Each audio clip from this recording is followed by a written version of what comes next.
One of Us is Back, Chapter 7, Addie, Saturday, July 4th. There are relaxing Saturdays, there are sociable Saturdays, and then there's this, the baby mom on the 4th of July with my pregnant sister and mother going head-to-head over the fact that Ashton refuses to spend $3,000 on a pod-shaped crib for a trendy baby store called Le Pret a Manger. But Ashton, look at it, Mom says, running her hands along the smooth blonde wood. It's so chic. They didn't have anything like this when you and Addie were born. It looks like a miniature tanning bed, Ashton says. I tap my fingers against a clear acrylic front patterned with laser cut stars.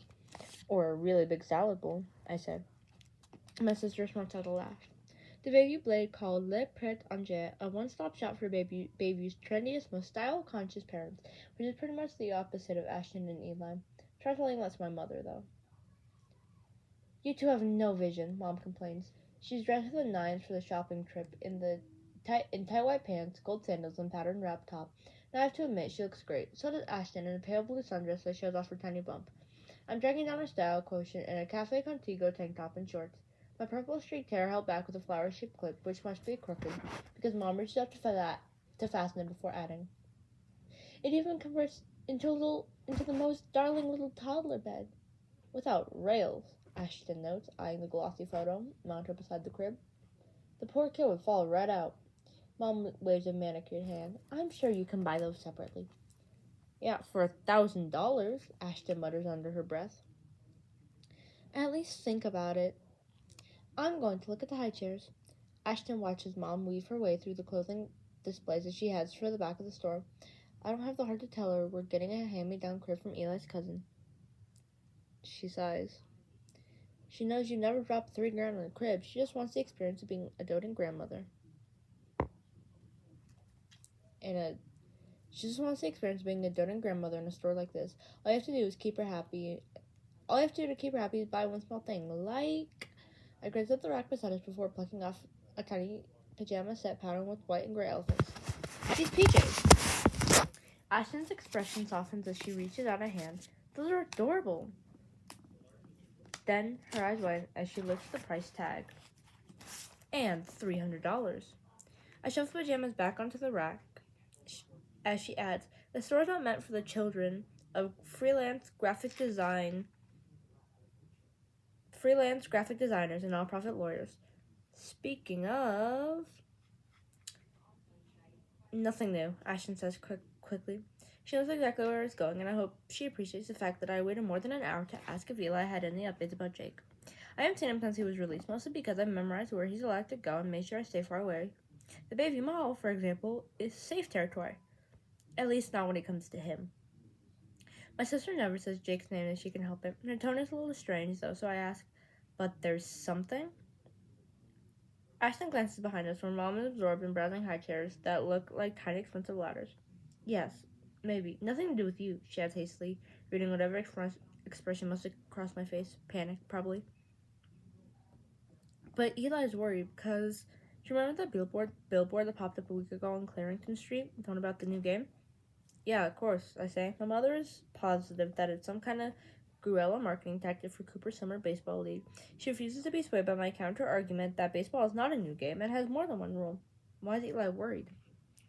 Well, a lot of people are upset about that billboard. It feels like a horribly insensitive campaign, given what happened with Brandon and Jared a few months ago, as if some company was trying to capitalize on notoriety. Although you couldn't even tell who they are or what they're trying to sell, so people complained that the advertising agency that manages the billboard, and it turns out, Ashton pauses as her harried father pushing a double stroll passes us. Turns out the billboard was hacked. Hacked? I repeat. Yeah, it's digital, managed by the company.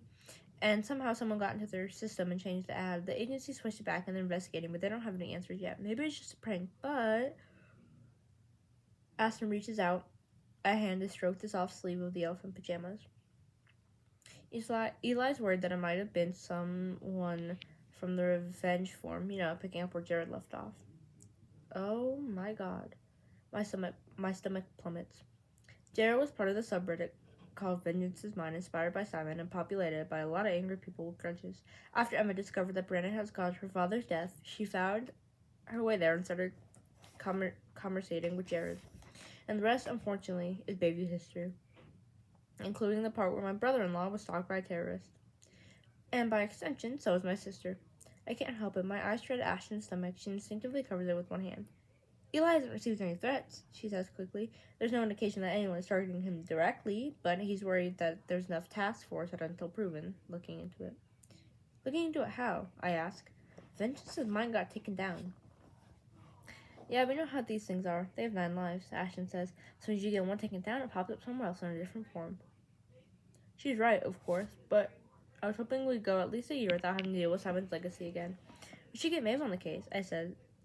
She has a knack for... Ashton holds up a hand, cutting me off. Eli doesn't want her involved.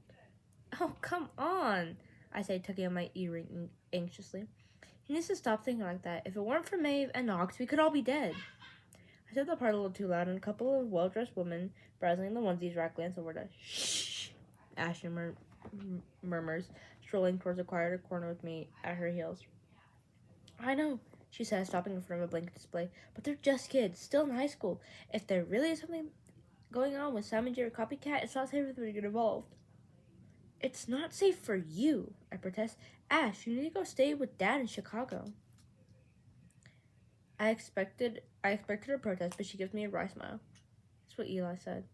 So go tomorrow. I can't, she says. Well, I could, but I won't. My life is here, Addie. My husband is here. He's doing important work that sometimes brings him into contact with desperate people. For the last every time that happened, you'd be safe. The baby would be safe. My voice hitches as I think about the envelope in my room that I still haven't opened. Baby Ken Felder Prentice. I don't see you running off to Dad's, Ashton says. I thought about it briefly. My stepmother Courtney reached out to invite me when the news about Jake broke, which was nice of her, but we barely know one another. I couldn't imagine being cooped up in a city apartment with Dad, Courtney, and Courtney's 3 grade school-age kids for a month. That's different. How so? I'm not pregnant, for one thing. I have a glare off that Ashton breaks first with a rueful smile. I'm sorry, Addie. I went about this all wrong, she says. I scared you, and I didn't mean to. Eli's acting out of an abundance of caution, okay? Everything will be fine. You can't possibly be sure of that. I look over at her mother, who's reached the end of the high chair display. Does Mom know? Not yet. Not till there's something more to know. Probably just as well, I mutter. It's not like she'd worry. Ashton purses her lips. You know she feels horrible about Jake, right? What, that he was released? We all do. No, that she encouraged that relationship in the first place. I blink. Mom was Jake's biggest fan a couple of years ago, to the point where she made me feel like I was lucky to be with him and needed to do whatever it took to keep him. My whole life was like that. Even before I started dating, Mom always encouraged me to be the prettiest, most desirable, most pleasing version of Adelaide Prentice. I tried so hard to make myself perfect that by the time I was 17 years old, I had no idea who I really was, and I might still not know. If I hadn't forced Jake and me apart, then once Jake attacked me and got arrested, Mom flipped a switch and acted as though she hated him all along. She never told me that, I say. Not that I've given her much of a chance. I moved in with Ashton as soon as I could after the whole Jake disaster. Now that I've moved back, I'm hardly ever at home. You two really need to talk. Ashton sighs and makes a face, and she adds, Give her a chance, Addie. Have you told her about Keeley yet? God, no. I haven't trusted my mother with my feelings for years, especially when I'm still figuring them out. Well, maybe it would be a good place to start. Mom's coming this way. I mutter as Mom strides towards us, brandishing a hanger so tiny I can't even tell what's on it. When she gets closer, I make out a pair of ivory knit booties with satin bows and fake fur along the top. At least, I hope it's fake. I'm getting these for you, Mom declares before sweeping towards the cash register. The cash says a price tag as she passes. $75. Could be a lot worse. Thank you, Ashton calls out to her. Then she turns me with that pat and time to change the subject. Smile. Should probably give Mom some ideas about where to go to lunch before she drags to that place where all the entrees are named for cocktails. Good idea, I say, pulling my phone on my pocket. After that, I have to pick up chips for Nate's party tonight. It's my contribution on his behalf since he refuses to contribute anything himself. Let me check what kind he wants. Okay, I'll meet you at the register. I open my contacts, but I don't pull up Nate's name because I know perfectly well that I couldn't care less what kind of chips I buy. In fact, His last text to me was, "Don't bother. They don't deserve it." Instead, I started a new message for Maeve. "I need you to look into something for me."